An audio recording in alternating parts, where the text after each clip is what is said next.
Alors on continue le sujet du Pele Yoetz, Chami vechamato. Merci beaucoup. Donc là on est dans un sujet très intéressant, les beaux-parents. Donc hier on a vu l'importance, il est obligé, on a vu hier l'importance d'honorer ses beaux-parents, que ce soit la femme, l'épouse, d'honorer les parents de son mari, ou à l'époux, le devoir qu'il a d'honorer les parents de sa femme. On expliquait hier pourquoi. Alors vous savez que ce petit Guccio a fait quand même des remous, parce que moi j'aime beaucoup de personnes qui l'ont écouté. Et hier j'ai eu un coup de fil de quelqu'un qui écoute, non pas une belle-mère, de quelqu'un, et je vais vous dire que je lui ai répondu parce que je pense que non, s'il a eu la question, c'est que beaucoup de personnes ont eu cette question-là. D'abord, comme on dit, on n'a pas clôturé le sujet, on est en train de faire le Rav. Ce que nous dit ici le Pele Yoetz, on le dit, je le traduis, je l'explique, et on essaie d'illustrer. Donc pour l'instant, on arrive à ça. C'est quoi là qu'il m'a dit ? Il m'a dit oui, d'accord, c'est vrai, voilà, faut honorer des deux côtés, tout ce que tu veux, machin, mes trucs. Mais la question, la question que tout le monde a, mais des fois c'est pas simple. Des fois c'est pas simple. Quand les beaux-parents se mêlent, quand il y a des problèmes, quand ça, ils s'entendent pas, quand on s'entend pas, non, ma femme ne s'entend pas. On est sur une barque avec ta mère ou ta belle-mère qui te sauve. Qui te sauve, exactement. La barque. La barque. Non, Mickaël, faut être honnête. D'accord, comment je vais les pêcher ? Bref, t'as compris. Alors, d'accord, et ils te disent, bon, ça c'est bien, voilà, faut honorer, tu me dis, il faut honorer le beau-père, la belle-mère, machin, magnifique, c'est très joli, c'est très beau tout ça. Mais ça a l'air très bisounours. Dans la réalité des faits, des fois la belle-mère, elle s'entend avec la belle-fille, des fois la belle-fille s'entend avec la belle-mère, des fois le beau-père, il ne peut pas se voir le genre, des fois le genre. Moi je veux dire, c'est un méchoui comme il ne faut pas. Alors, ce que j'ai répondu, ce que je vous réponds tout le temps. C'est pas famille d'origine. Tout à fait, surtout que la Gemara elle dit, on va le voir, la Gemara elle dit, la nature des choses, c'est que la belle-mère et la belle-fille ne s'entendent pas. Et on va expliquer pourquoi, mais attention, ce que j'ai répondu, j'ai dit, écoute, suis les cours jusqu'à la fin de vos parents, parce que, nous on suit ce que dit ici le Pele Yoetz, et on va parler de tous les sujets, on va parler de ça, Vadaï, ça fait partie de ce qu'on va parler, mais léat. Juste ce que je voulais dire, c'est que si quelqu'un aussi ici, il a eu la question de dire, bon finalement c'est un peu bisounours, c'est très joli, c'est très mignon, on va parler de tout, n'ayez pas peur. Pour l'instant, on donne les données, Klali. Un jeune homme ou une jeune fille qui va se marier, parce que nous on est déjà à 20 ans, 25 ans de mariage, 30 ans de mariage, 52 ans de mariage, le méchané ou 10 ans de mariage, ok, mais une jeune fille ou un jeune garçon qui vont commencer leur vie Bezrat Hashem, il faut qu'il sache ça. Si lui il le sait dès le départ, il a une chance de commencer bien son mariage. Alors c'est pas jamais trop tard, Donc Bezrat Hashem, on va voir tout ce qu'on doit voir ensemble. Ok. Parce que ce cours a fait beaucoup de remous, beau-père et belle-mère et machin, c'est quand même. Alors on y va. Alors il dit comme ça, on continue. וביותר צריך לזרז את האישה שתהיה זהירה וזריזה בכבוד חמיה וחמותיה. Et il dit, il faut en plus, et de manière particulière, les arèzes, zirouz. L'empressement. Empresser la femme de faire très attention à l'honneur de ses beaux-parents, de sa belle-mère et de son beau-père. Donc là on parle, attention, on va avoir tous les deux côtés, les deux pièces du côté de la pièce. Et là on parle, voilà. C'est très important que l'épouse, Mamash, fasse très attention à l'honneur de ses beaux-parents, d'accord, vis-à-vis de son mari. Shari Amrou, Kavet Avicha Vetimecha. Donc il y a écrit Kavet Vetimecha, tu honoreras ton père et ta mère. Et dans Yilora, dans cette injonction de la Torah d'honorer son père et sa mère, il y a aussi une injonction à la belle-fille d'honorer particulièrement les parents de son mari. Et il dit, regarde bien. Les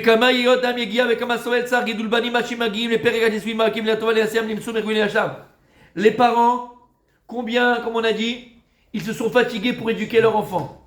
Combien ils lui ont donné, combien ils se sont arrêtés avec lui dans les moments importants de sa vie, qu'ils l'ont conseillé, ils l'ont chouchouté, ils lui ont donné tout ce qu'il avait besoin. Et leur but, c'était Bezrat Hashem de marier son enfant avec une jeune fille de bonne famille, avec des valeurs propres. Après tout ce que les parents ils ont donné à leur fils, et là, regardez, on va peut-être toucher un point sensible, c'est que dans la carilla, ça te fait mal ou pas, tu vas voir. On va toucher un petit nerf, d'accord. Donc les parents se sont donnés pour leur enfant, se sont bamash, comme Baruch Hashem on fait nous, hein. Tu te donnes pour ton fils, tu fais tout pour l'éduquer dans les valeurs de la Torah, dans le droit chemin, avec des bonnes valeurs, d'accord. Donc, vous savez ce qu'on dit d'ailleurs, le Nisayon, l'épreuve de Yaakov Avinu, ça a été quoi, Rabbi Denis? Tsahar Gidul Banim. Tous nos patriarches ont été éprouvés. D'accord? Il y a Abraham Avinu avec la Kedat Yitzhak, on connaît, d'accord. Quelle a été l'épreuve de Yaakov Avinu? Tsahar Gidul Banim. La souffrance de faire grandir des enfants dans la Torah et dans le droit chemin. Nous on pense que c'était facile. Yehuda il se levait le matin tranquille. Que Habibi, c'était pas facile du tout. Tsahar Gidul Banim. Il dit après tout le tsahar que les parents, c'est ce qu'on fait, il faut le faire. Après tout le tsahar que les parents ils ont eu pour faire grandir un enfant, il lui donnait tout entre les mains pour réussir Be'ez Hashem sa vie, pas dans la vie. Sa vie.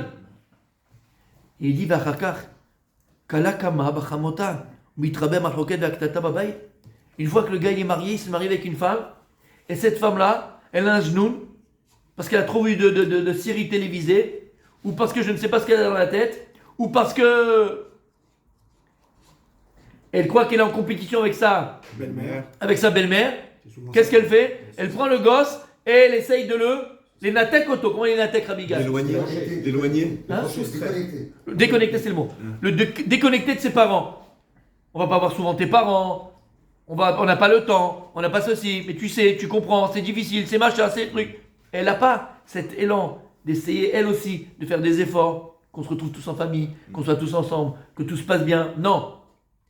On parle d'un cas spécial, on ne dit pas que toutes les belles filles sont comme ça, on ne parle pas de ça. On dit parfois, voilà ce qui peut arriver. Et que la belle fille, par esprit de compétition, alors qu'est-ce qu'elle fait? Elle essaye de détacher le fils de ses parents.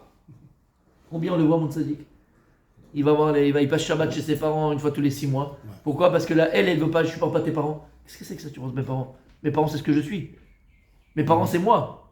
Tu peux pas détacher mes parents de moi. Ah, je sais ce que tu diras bien. Emmet, mais s'il te plaît, viens le voir plus tard. Je sais ce que tu dis, je le dis à ta place.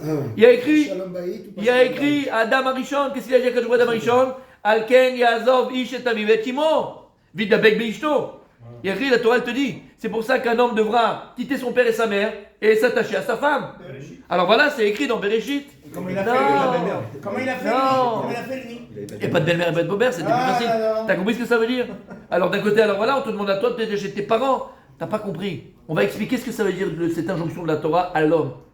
Là, on parle d'un sujet, c'est la femme avec elle-même. Et vous savez que dans la vie, c'est comme ça à chaque fois. T'as ce que tu dois faire, ce que je dois faire.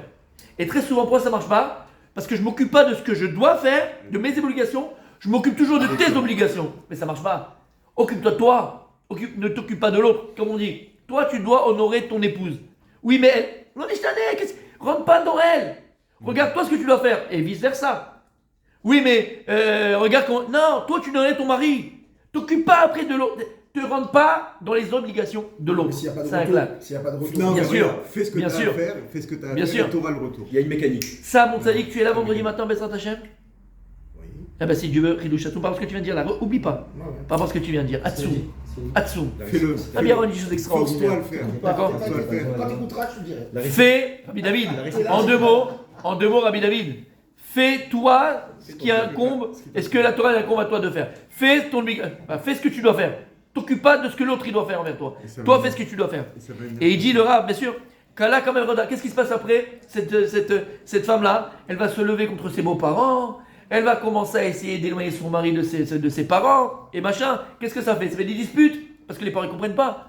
Qu'est-ce que j'ai fait? Qu'est-ce qu'on a fait de mal? Pourquoi ça se passe comme ça? Qu'est-ce qu'on a C'est comme ça on depuis se... les temps, Rav. Bien sûr, on va parler. Il y a même un proverbe arabe qui dit quand tu maries ton fils, t'enlèves des chaises, quand tu maries ta fille, tu rajoutes des chaises. Bevadai, Ça veut Bevadai. dire- Bien sûr, ça veut te dire, c'est pas parce que malheureusement, des fois ça se passe comme ça, qu'on n'a pas besoin d'apprendre. mon C'est tzaddik. des tabous, ouais.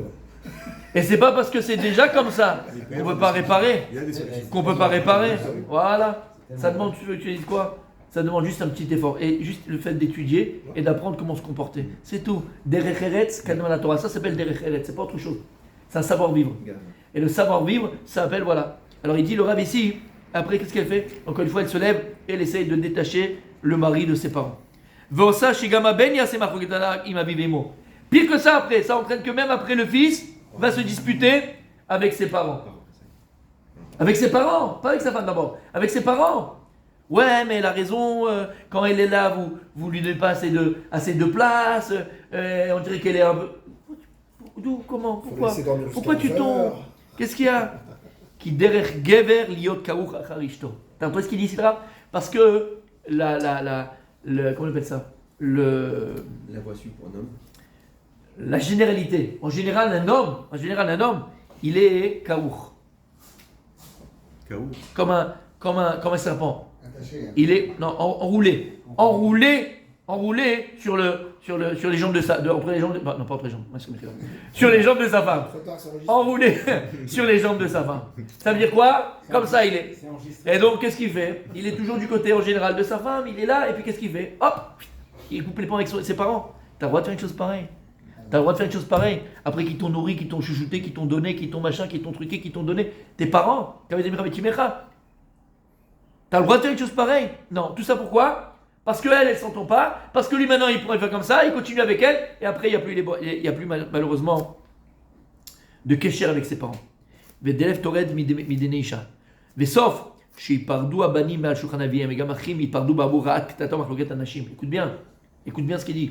Il dit qu'est-ce que ça va faire? Il vient plus pour les fêtes chez ses parents. Il vient plus le Shabbat chez ses parents. Il vient plus voir ses parents. Plus que ça. Il dit pareil. Entre frères, quand les faibles, les belles-sœurs ne s'entendent pas, quand les basses-sœurs ne s'entendent pas, ils peuvent pendant 50 ans, jusqu'à le kever, ils ne se parlent plus. Jusqu'à qu'ils soient enterrés, tous les frères, ils ne se sont jamais parlé. Lama, parce que les belles-sœurs ne se sont pas entendues. Et encore une fois, regardez, on va parler, d'accord, de la solution, mais réfléchis 2 secondes. Réfléchis 2 secondes aux conséquences que ça va amener. Vous savez, la force d'une personne aussi vient de plusieurs choses. Mais une des choses les plus importantes qui font qu'on a un trésor énorme, et ce trésor énorme qu'on a en nous, ce qui nous permettra de surmonter beaucoup d'épreuves dans la vie. Ce trésor s'appelle la famille. Quoi? La famille. D'ailleurs, il y avait, comment il est mort le pauvre, Meshkin, la famille en or. Ah, On appelait ça la famille en or. Comment il s'appelait? Patrick Roy. Je l'aimais beaucoup ce gars-là. C'est vrai qu'il Patrick Roy, il est mort. il était chnine. Il était chenille, il était gentil, il était très, très sympathique, Patrick. Très sympathique, paix à son âme. Donc, la famille, pourquoi on dit c'est la famille en or? Parce que la famille, c'est de l'or, bébé. Et je vais te dire, très souvent, la femme va se permettre. On parle de la femme, hein, ça peut être dans les deux sens. Hein, mais là, on parle de la femme. C'est aussi l'homme. Là, on parle, parce qu'il va parler des deux côtés. Mais là, l'homme ou la femme, alors, l'homme ou la femme vont se permettre de commencer à parler mal de ta famille, de tes frères, de tes sœurs, de tes parents, de ton côté à toi, mais quand elles sentent qu'il y a une brèche. Mais si toi, t'es une muraille devant ta famille, comme exactement avec sa famille à elle, attention, hein, tu ne parles pas mal de ses frères, de ses sœurs, de ses parents, de ses grands-parents, choum d'aba, c'est dans les deux sens, attention. La famille, c'est important. La famille, c'est important dans les deux sens. La famille est importante, ta famille à toi, ta belle famille est importante. Parce que quand tes enfants ils vont grandir dans une famille où il y a l'union, où il y a l'amour, il y a la tendresse, il y a la bienveillance, pour l'enfant, les oncles et les tantes sont comme des parents. Et pour les oncles et les tantes, les enfants sont comme les nièces et neveux sont comme des enfants. Mais tu sais ce que ça apporte à l'enfant? Ils sont forts. Voilà, il a dit le mot. Les enfants, ils sont forts. Les enfants, ils sont forts. Et ils sont forts, c'est ce qui va leur permettre, encore une fois, je vous assure, de surmonter beaucoup d'épreuves dans la vie. Lama, c'est un peu comme la ville, hein, pour qu'on comprenne, parce que vous savez, j'aime vous donner des exemples très profonds. C'est un peu comme Goldorak. Ah oui, c'est profond. Voilà, comme Goldorak. Tu te rappelles Goldorak? Goldorak, il avait les fulgures au poing, fulgures au pied, fulgures à la tête. En fait, il a fait plein de halakim. Mais quand tu prends toutes ces halakim et tu les mets dans toutes ces halakim, on dit Yes. toutes ces pièces-là, et tu les relis ensemble, et tu les mets en un, ça devient un Goldorak. Eh bien, c'est pareil. Parce qu'en toi, tu as un petit peu de tata intel, tu as un petit peu de tonton. Quand je parle d'un petit peu, tu as beaucoup d'amour de tonton intel, tu as beaucoup d'amour de tata intel, tu as beaucoup d'amour de mamie intel, de papier intel, de cousin intel, de cousine intel. Mais tu sais la force que tu as en toi. Et c'est ça en vérité qui manque, si on peut un petit peu l'extrapoler dans le Ham Israël. S'il y avait cet amour dans le Ham Israël, cette ahava, on sait qu'on est frères, qu'on a un même père, on travaille pour le même père, pour la même mère. Je crois qu'il est tout en même temps. D'accord? Là, je dirais qu'Hachem, c'est le père, on va dire la Shrina, Eretz Israël, c'est la maman. Si on sait qu'on est une même famille, mais tu sais la force que tu as, et c'est ça la force du Ham Israël. Ce qui a permis à Israël de surmonter les épreuves de la galoute, c'est la hardoute. C'est l'union qu'on avait. Et dès qu'on a été désunis, paf, on se l'est pris dans la tête. On se l'est mangé. Alors revenons à nos moutons. Pareil. Quand tu vas œuvrer, Rabbi, quand tu vas œuvrer pour que Be'ezrat Hashem, la famille, elle soit en harmonie, elle soit dans l'amour, elle soit dans le partage, elle soit... Les premiers à qui tu fais gagner sont tes propres enfants. Ouais. C'est tes propres enfants. Quand tu considères ton cousin, ta cousine, ton machin comme tes frères et sœurs, mais tu sais ce que ça veut dire, t'as pas un frère, t'as pas deux sœurs, t'en as 25. Pour leur équilibre, c'est énorme. Mais ça, que tu l'as dit. Comment t'as dit? Pour leur équilibre. Avant, t'avais dit quelque chose. C'est leur force. La force. Voilà. Une famille en or. Et ce que je veux dire par là, c'est que si pour toi, à la base, au départ, la famille, avec un grand L, hein, c'est pas ta famille, la famille, donc la sienne et la tienne, donc la famille, cette notion familiale, pour toi, c'est le socle de ton couple, Ton foyer. de ton foyer, ben, ni elle, ben, ni lui vont commencer à essayer de faire des histoires ou des embrouilles, tout ça, parce qu'on sait que ça, c'est le Saint des Saints. C'est le Saint des Saints, on ne le touche pas. On ne touche pas à la famille. C'est-à-dire quand il y a un qui a un problème, eh ben, on est tous là pour l'aider. Et quand il y a quelqu'un qui a la joie, on est tous là pour faire la joie avec lui. C'est comme ça. Donc c'est ça à la base. À la base, il faut qu'il y ait, voilà, dans le couple, cette fusion des consciences et de se dire que ce qu'il y a de plus cher pour nous, regardez, c'est notre petit foyer à nous, mais dans son plus large terme, c'est la famille en général.